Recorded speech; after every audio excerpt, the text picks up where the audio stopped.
Hello, and welcome to the first episode of the 2021-2022 Rampant Red Devils season. I'm Ryan Shepherd, and today I will be going through the analysis of Man United's first Premier League home game of the season against long-time rivals Leeds United. In the previous fixture, it ended as a 0-0 draw at Elland Road, but the previous game at Old Trafford was a 6-2 goal fest for the victory for the home side. Will there be a repeat of it this time? Let's find out and see how the first half went. So just before kick-off, Raphael Varane walked out onto the Old Trafford pitch as he was announced as Manchester United's new sign-in. Obviously, Varane will slot into the left centre-back role alongside Harry Maguire in future games, and it's a fantastic signing, and I think it's a statement of intent from Ole Gunnar Solskjaer's side this season. But anyway, on to the game. So, as expected, Man United went with a predictable 4-2-3-1 formation. Obviously, Lindelof and Maguire at the back. David De Gea was in goal due to Dean Henderson being out of COVID. Luke Shaw was at left back. Aaron Wan-Bissaka was right back. At the midfield, two of McFred, which still concerns me going into the new season. Paul Pogba was on the left. Bruno Fernandes, as usual, was in the 10. Dan James was on the right, with Jadon Sancho named only as a substitute. And up front was Mason Greenwood, due to Edinson Cavani only returning from Uruguay this week, and Anthony Martial being not fit enough for the bench to be in the starting role, but he was on the bench. Obviously, it's pretty much a similar team to last season, but when the likes of Sancho and Varane get up to full speed and Rashford back from his injury, the team will probably change round a bit. But anyway, the first half, United blew out the blocks. Really, we were playing Leeds off the park, and as a customary Bruno Fernandes goal, rival fans and pundits alike are in absolute tears when Bruno doesn't score a penalty goal. And yet, it was a Paul Pogba assist. Paul Pogba cutting in from the left-hand side of the midfield, throws a dink ball over the head of Pascal Struijk into Fernandes, who takes a touch and fires it past Meslier. Although the ball struck Meslier, there was nothing the French keeper could do to stop the shot.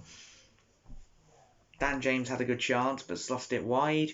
But going in at half-time, Man United were 1-0 up and looked like they should have scored more goals in the first half. Would the second half bring any more goals? Let's find out. So as expected, United were supposed to be coming out with the same attacking intent as the second half. But unfortunately, early on in the second half, Luke Ayling decided to score his first Premier League goal of the season with an absolute rocket that flew past David De Gea into the top corner. Now, I've been very critical of David De Gea in the past during these Rampant Red Devils videos, but I'm going to let him off today because there was absolutely nothing that he could do about Ayling's shot. Absolutely nothing. I don't think any keeper would have saved the shot from Luke Ayling. So it was 1-1, and Leeds had scored their first goal of the season, and United fans were getting that sense of feeling, oh, is it going to be a draw? Are United, is the same old story happening from last season? But no, a fantastic second half performance after we conceded the goal. Mason Greenwood made it 2 wrong from another fantastic Paul Pogba fast pass, which split the defence right open. Greenwood takes a touch and fires past Meslier into the bottom corner to become the 5th highest scoring teenager in Premier League history. By the way, Mason Greenwood. So that was 2-1. Pogba again with another pass to Bruno Fernandes, who advanced into the penalty box, made a good turn to get away from the sliding challenge, slots the ball under Meslier. Ayling tries to clear it off the line, but goal line technology had already said the ball had gone in to make it 3-1. Again, Lindelof, who we know is very good with his forward passing, played a through ball over the top of the Leeds defence. Bruno timed his run to perfection, and on the half volley smashed the ball past Meslier for his hat-trick to make it 4-1.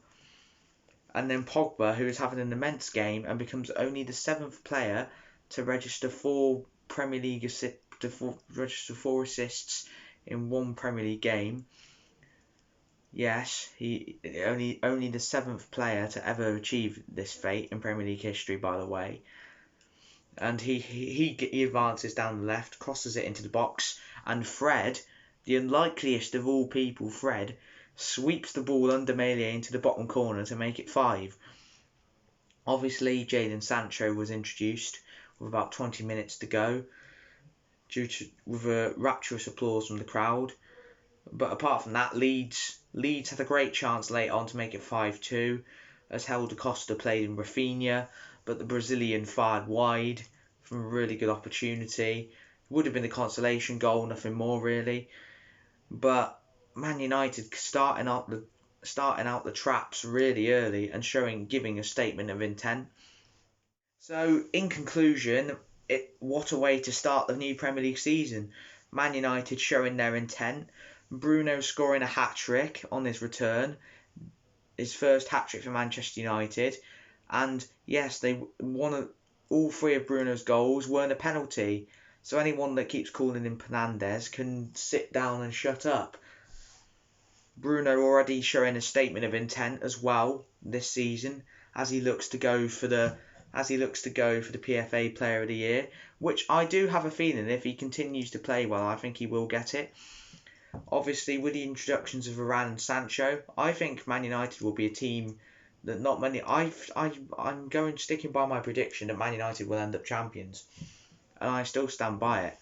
Obviously, the CDM issue worries me, but if we get one in and play with the same attacking intent like we did against Leeds, then who knows what could happen. I generally do think that we are in with a shout at the title. Now that we've got Sancho who can score and create goals, Varane who's one of the best defenders all round, obviously Cavani will be coming back when he gets full fitness back. Obviously you've got Rashford who will be back to full fitness once he's recovered from his shoulder injury in October.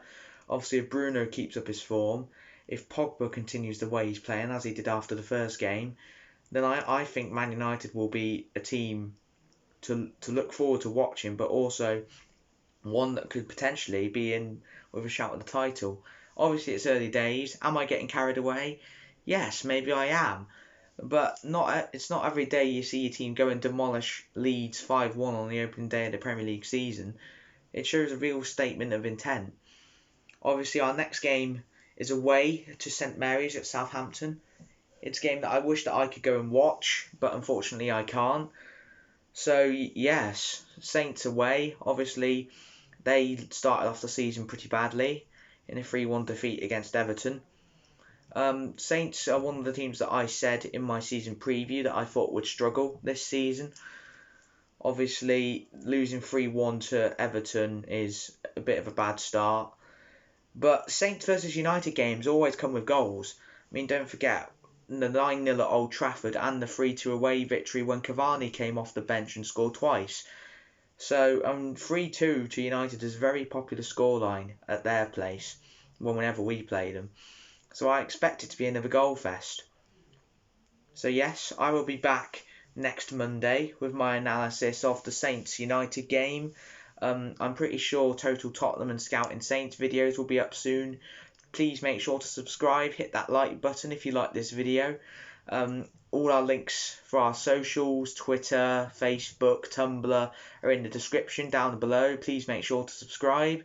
And I will be back next Monday with my match analysis of Southampton versus Manchester United for round 2 of the Barclays Premier League. Until then, see you then.